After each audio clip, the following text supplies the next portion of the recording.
But right now, an angry father in America has taken extreme measures to discipline his daughter after she complained about her chores on Facebook. This is for my daughter, Hannah, and more importantly for all her friends on Facebook who thought that her little rebellious post was cute. And for all you parents out there that think your, kids don't post bad things on Facebook, well, Hannah, you were grounded for about 3 months for doing something very similar to this. And I would have thought, with a father that worked in IT for a living, you'd have better sense than to do it again.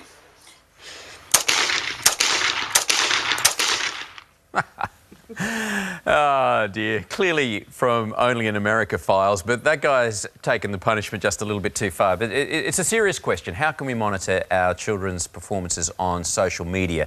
And joining us now, online brand manager and mother of 3, Sharon Williams. Good morning. Good to see you again, Sharon. Hi, Cam. Not recommending shooting anyone's laptop, but sometimes you feel like you'd like to just get the thing out of the house. What are your recommendations? Well, throwing it away is probably one of the options. Shooting it wouldn't normally happen in this country, but then in Colorado those sorts of things happen. I think the straightforward thing we can do is educate our children and our peers about the risks of social media use. So what we want to do is keep the conversation open. We haven't banned perhaps cigarettes or alcohol from the house, so we don't need to ban our laptops, but educate. All right, one of the things about, as we look at your tips here about talking to your children, stress the consequences, which is, you're big on that message, aren't you? That once this stuff is out there, it's out there forever.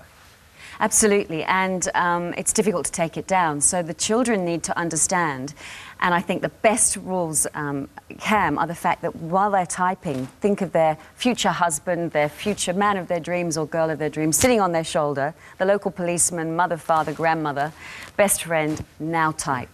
Now type what you would type as if someone was sitting on your shoulder watching. And the implications are huge. I mean, I'm interviewing people at the office for my business at the moment, and what we do is we check their social media sites.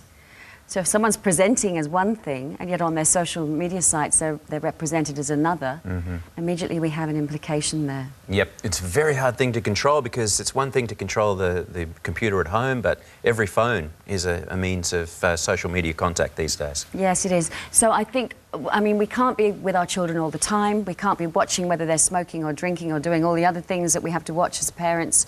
I think it's a case of saying, this is what the implications are. It's up to you to take responsibility. And I don't think it's about crafting an online personal brand, it's about protecting. All right, well, thank you very much for your comments this morning, Sharon Williams. Who's sitting on your shoulder at the moment, Layla, as you tweet away? Oh, I'm out on my own. It's a dangerous situation, Cam. Somebody should be overseeing me.